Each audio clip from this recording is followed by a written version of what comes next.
আসসালামু আলাইকুম ভিউয়ার্স, আপনারা কেমন আছেন? আমি তো ভালো আছি আল্লাহর রহমতে। তো আজকে আমি তান্দুরি মশলার চিকেন ফ্রাই করে দেখাবো আপনাদেরকে। তো এখানে আমি 3 পিস চিকেন নিয়েছি, আর এখানে নিয়েছি গাজর একটা, আর বরবটি নিয়েছি। তো এখানে নিলাম 1 টেবিল চামচ আদা রসুনের পেস্ট, 1 টেবিল চামচ ধনিয়ার গুঁড়া,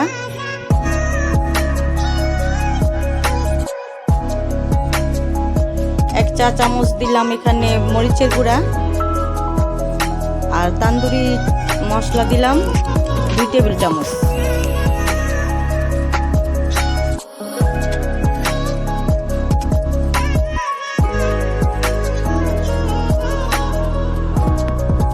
আর লবণ দিলাম এখানে 1 চা চামচ। তার কারণ আমি এখানে একটু লবণ কম দিলাম, তান্দুরি মশলার মধ্যে লবণ থাকে, সেজন্য আমি আমার স্বাদ মতো আমি দিয়েছি। তো এখন মাংসর পিসগুলোর মধ্যে আমি মশলা মাখিয়ে নিচ্ছি, একটা একটা করে আমি সবগুলো মাখিয়ে নিব এখন।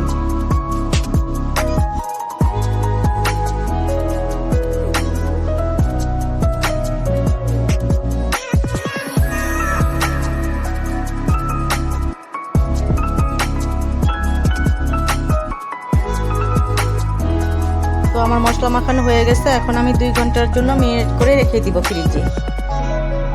তো এখন আমি গাজরগুলি একটু ফ্রাই করে নিচ্ছি। গাজর তো কাঁচা খাওয়া যায়, কিন্তু আমি ফ্রাই করে নিতেছি, ফ্রাই খাবো বলে।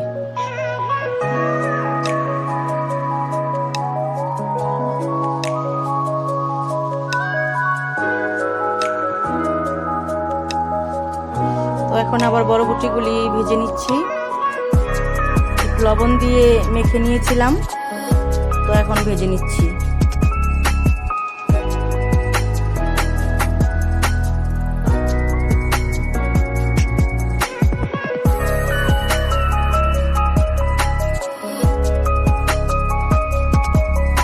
তো আমার এখন এখানে ভাজা হয়ে গেছে এগুলি।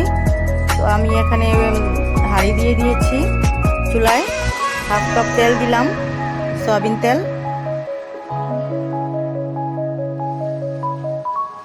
তো মুরগির পিসগুলো আমি এখন একটা একটা করে দিয়ে দিব সবগুলি।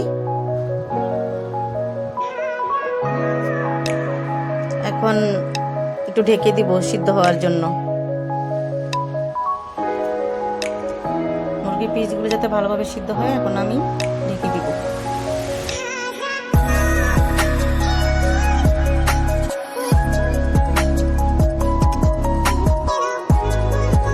তো এখন আমি একটা একটা করে উল্টিয়ে নিব।